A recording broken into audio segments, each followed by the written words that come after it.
81 वर्षाचा तरुणाचा हा उत्साह, ही ऊर्जा बघून माझ्यासारखा तिशीतला म्हातारा फार ओशाळून गेला. छोट्या छोट्या गोष्टींसाठीही कंबर दुखण्याचा निमित्त सांगून ढकलाढकल करणारा हा म्हातारा दशावतार हा चित्रपट पाहून या तरुणासमोर नतमस्तक होऊन गेला. 4 करोडच्या बजेटमध्ये हे करून दाखवले, तर हा मराठी सिनेमा 400-500 करोड मिळाले तर काय करेल. दशावतार हे चित्रपटाचं नाव ऐकून कदाचित वाटेल की विष्णूच्या 10 अवतारांबद्दल हा चित्रपट असेल, पण तसे नाही. महाराष्ट्राच्या मातीची, कलेची लोकधारा पुढे चालविणारा हा बाबुली कोकणातील दशावतारी नाटकांच्या विश्वातील एक नटसम्राट, जो आपल्या भावनांनी तमाम जनतेला मंत्रमुग्ध करण्याची ताकद ठेवतो. आणि या भावना तो व्यक्त करतो देवदेवतांच्या, दैवी शक्तीच्या माणसांची विविध रूपे अंगीकारून.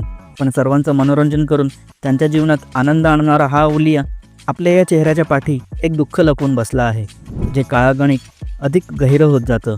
दशावतार हा दैवी शक्तींचं दर्शन घडवून आणणारा सिनेमा नाही किंवा तो मसालेदारही नाही, पण दिग्दर्शकाचा प्रामाणिक हेतू आणि त्याचा आपल्या कलाकारांच्या अभिनय क्षमतेवर असलेल्या श्रद्धेच्या जोरावर प्रेक्षकांच्या मनात चित्रपटाबद्दल आदर निर्माण करणारा सिनेमा मात्र नक्कीच आहे.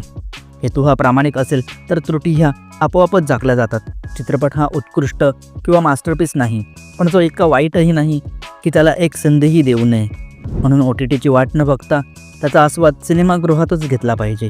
मराठी सिनेमा काहीतरी वेगळं, काहीतरी धाडसी करतोय.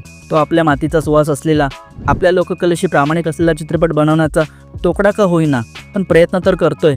हा चष्मा घालून जर हा चित्रपट बघितला तर तो नक्की आवडेल.